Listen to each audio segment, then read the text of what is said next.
Première prise, série horrifique sur l'homme araignée, alias Spine Tingling Spider-Man. Bonjour. Bienvenue dans Première Impression, le show où je livre bien tout simplement mes premières impressions un petit peu à chaud et avec moins de réflexion que d'habitude, ce qui me permet de sortir des vidéos un peu plus régulièrement que d'habitude, voilà.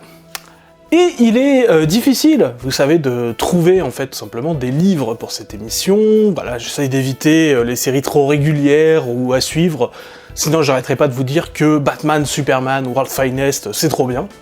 Voilà, j'essaye de rester concentré sur des récits plus condensés, mais parfois certains ne m'intéressent pas assez pour faire des émissions. Comme par exemple le récit récent de Claremont sur les Extreme X-Men, qui certes pue la nostalgie, est assez bien fait, mais assez vain en définitive. Voilà tout ce que j'ai en fait à en dire, hein. Je pourrais tirer la sauce sur plusieurs minutes, voilà, mais ce serait un peu comme l'ouvrage, un petit peu vain. Mais voilà, en lisant ce Spine Tingling Spidey, j'ai su que j'avais un bon candidat pour l'émission.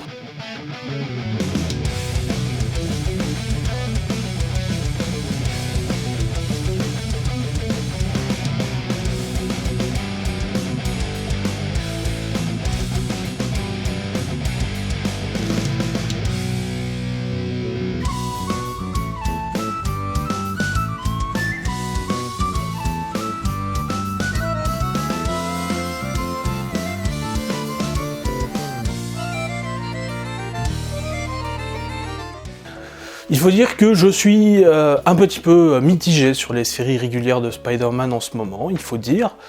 Le run de Zeb Wells a malheureusement plus de bas que de haut, mais même s'il faut dire que parfois c'est quand même plutôt pas mal. Et on a un autre run de Dan Slott qui fonctionne, mais qui je trouve fait redite de beaucoup de choses que Dan Slott a déjà fait sur le personnage, il est déjà resté un bon moment sur l'homme araignée, et je trouve en moins intéressant, alors c'est peut-être justement parce que j'ai l'impression d'avoir déjà lu ça. Du coup, en termes de l'homme araignée, j'avoue que je me rabats beaucoup sur ces récits one-shot en fait en ce moment, et j'ai pris ce récit dont j'avais lu la première partie en VO à l'époque, mais qui a été complété par une deuxième partie que je n'avais pas lue. Voilà. Et oui, je voulais faire cette vidéo pour octobre, voilà, je voulais faire ça vite fait pour Halloween. Je tourne ça en février, parce que ma santé. Voilà. Mais nous reparlerons plus en détail du fait qu'il y ait deux séries et tout ça, après avoir parlé des auteurs qu'on a sur le titre. Le scénariste est Saladin Ahmed, un auteur américain qui a commencé sa carrière en publiant de la poésie et des nouvelles, avant de commencer à écrire des romans en 2012 avec Sworn of the Crescent Moon, un roman inspiré des Contes des Mille et Une Nuits. C'est en 2016 que Marvel est parti le débaucher, intéressé justement par son talent dans la fantasy et la science-fiction. Il a eu plusieurs séries, comme Black Bolt, Conan le Barbare, la fantasy, Magnificent Miss Marvel, ou encore, ce qui est plus intéressant pour nous, parce qu'on va quand même parler de Spider-Man, quelques numéros d'Amazing Spider-Man, et surtout la série Miles Morales Spider-Man de 2019 à 2022. Bon, après, son travail en comics n'est pas juste à résumer à Marvel, il a fait donc du travail en dehors de la compagnie, par exemple les mini-séries Abbott chez Boom Studio, Star Signs chez Image, et on a aussi différents travaux qu'il a publiés d'abord sur son Substack, voilà, comme le plutôt récent Terror War, donc Guerre de la Terreur, un titre où les protagonistes doivent combattre physiquement leurs terreurs les plus profondes. Ça fait toujours un petit peu fantaisie. Le dessinateur, quant à lui, est Juan Ferreira, un dessinateur qui a travaillé sur des séries aussi diverses que Green Arrow ou encore Rex Mundi, pour parler de séries que j'aime bien. Mais il est aussi connu pour des séries plus horrifiques, comme les différentes séries Colder en indépendant, ou encore Gotham by Midnight. Et ça tombe bien, parce qu'on va parler un petit peu d'horreur, justement. Il est temps de parler du contexte, du pitch, tout ça. Ce que j'aime bien avec cette série, c'est que pour une fois, l'idée ne vient pas des têtes pensantes de Marvel qui disent « tiens, ce serait bien de faire tel titre », mais bien du scénariste Saladin, qui est venu voir tout simplement Nick Lowe, donc l'éditeur en charge des titres Spider-Man, avec une proposition de pitch plutôt horrifique. L'idée a plu à l'éditeur, et la série est donc sortie numériquement, tout simplement dans la gamme Marvel Infinity, qui est toute une gamme de sorties numériques. Voilà, donc c'est sorti de 2021 à 2022 dans cette gamme. Mais voilà, l'éditeur a voulu par la suite la publier, parce que ça a connu un petit succès, parce que, mine de rien, c'était plutôt beau. Et donc du coup, voilà, il voulait tout simplement avoir plus de pages pour en faire un recueil digne de ce nom. Ce qui a conduit à publier la première série sous le nom de numéro 0 de Spine-Tingling Spider-Man, puis de faire 4 numéros d'une deuxième série. Ce sont donc 2 séries différentes que vous retrouverez dans ce recueil, et du coup, je vais vous faire 2 pitchs. La première série nous présente un Peter Parker affaibli, qui ne peut pas dormir car une lancinante chanson et des cauchemars horribles l'obsèdent. Mais voilà, Spider-Man ne peut pas s'arrêter parce que les problèmes qui touchent New York, eux, ils ne s'arrêtent pas. Attaque de robots, livreur Uber qui se brise la jambe, le montant en l'air des familles n'a pas de quoi s'ennuyer. Ça, c'est clair, hein. Mais petit à petit, au fil du récit, les choses prennent un tour pour le moins étrange, avec des personnes qui commencent à se mettre à chanter la même chanson qu'il y a dans les rêves de Spidey, qui disparaissent du monde, qui apparaissent bave aux lèvres et yeux vitreux. Et finalement, qui est derrière cette menace, et comment Spider-Man va-t-il s'en sortir? Voilà, ça c'est le numéro 0, donc ce qui est sorti en premier. Et ensuite, on a eu un truc en 4 numéros qui pourrait se résumer comme suit. La deuxième série est malheureusement plus classique. Peter Parker se réveille dans un monde où personne ne se souvient de lui et où il n'a plus de super pouvoirs. Perdu dans un monde qu'il ne connaît peu, il va s'aventurer dans un monde de cauchemars dont il ne ressortira peut-être pas intact. Et je sais pas si vous avez remarqué, mais j'ai mis moins d'efforts à faire un pitch que l'autre. Ça a peut-être quelque chose à voir avec mon avis concernant les 2 séries qui sont dedans. Mais voilà, comme on arrive au moment où on fait la transition justement sur la partie avis, je vous le dis juste après que j'ai mis le petit truc où il y a marqué avis, quoi.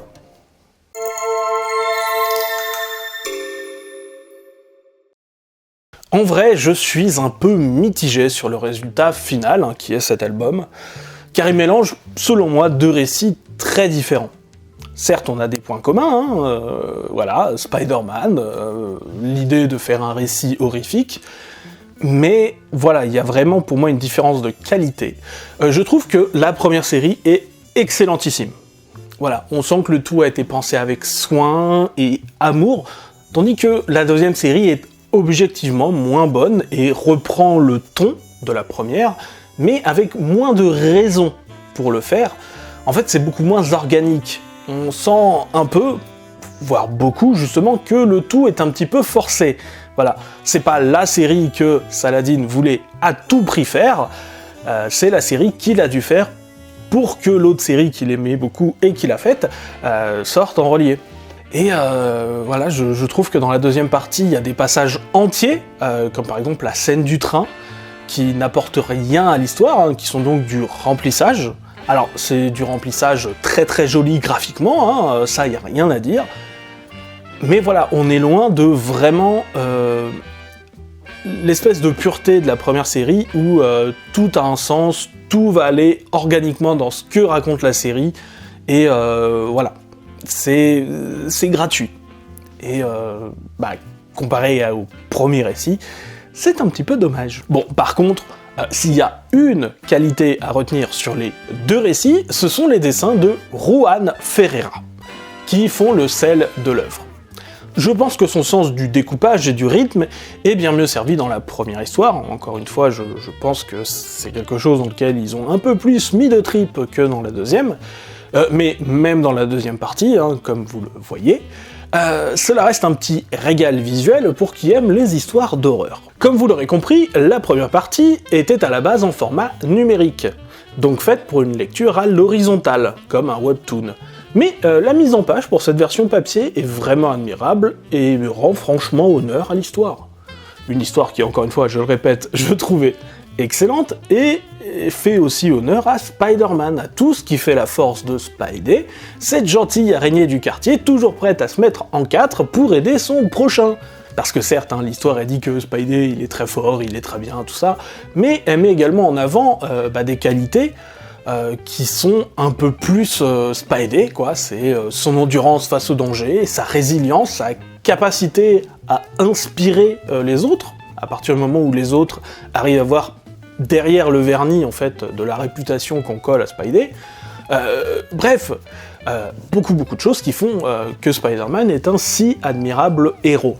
Il y a de magnifiques pages dans cette œuvre, que ce soit une pleine page magnifique de Spidey sous la pluie, à une magnifique sortie de l'inconscience sous fond de masque stylisé de toute beauté.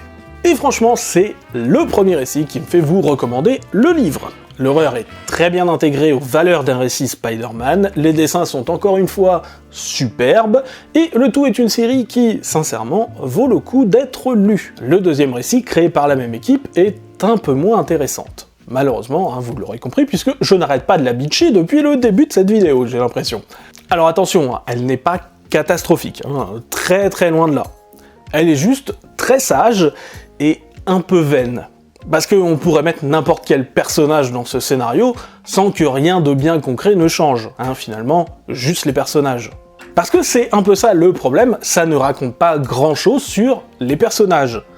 La deuxième série, c'est un train fantôme très bien conçu, il n'y a pas de faille scénaristique ou rien, mais c'est assez vide, là où la première histoire appuie sur les valeurs du personnage et te montre pourquoi ce personnage, il est cool et il faut lire des histoires avec lui. Restent du coup les dessins magnifiques de Ferreira dans la deuxième histoire, même si...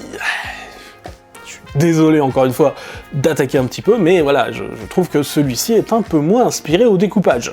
Oui, je suis désolé, on sent qu'il y a moins de cœur dans cette deuxième série que dans la première. Après, ça peut se comprendre aussi que la deuxième série ait un peu moins de soins graphiques. Parce qu'il faut le dire, Juan Ferreira était trop occupé parce qu'il était devenu un peu Mister Horreur sur l'homme araignée, et je pense que le bonhomme était bien plus occupé par la suite spirituelle de ce projet, Deadly Neighborhood Spider-Man, puis à parler de symbiotes en tout genre, parce que Marvel adore qu'on parle de symbiotes en tout genre, avec la série Carnage ou encore la série Zombiote. Un mélange de symbiotes et de zombies. Bref, de la poésie, messieurs, dames. En tout cas, Deadly Neighborhood Spider-Man semble être un bien meilleur héritier, finalement, de la première mini-série que la deuxième partie de Spine-Tingling. Et après tout, Deadly a été réalisé avant cette deuxième partie de Spine-Tingling, et du coup, ceci explique peut-être cela.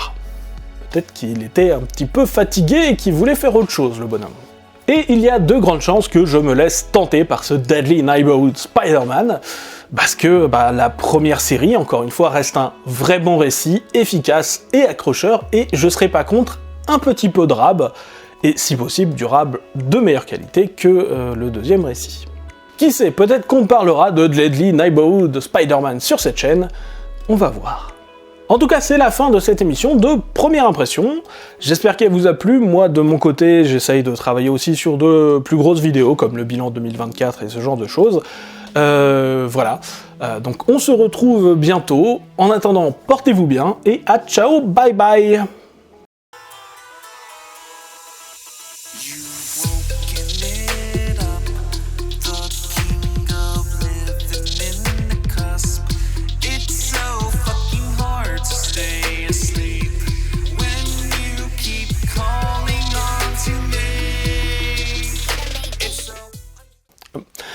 L'idée a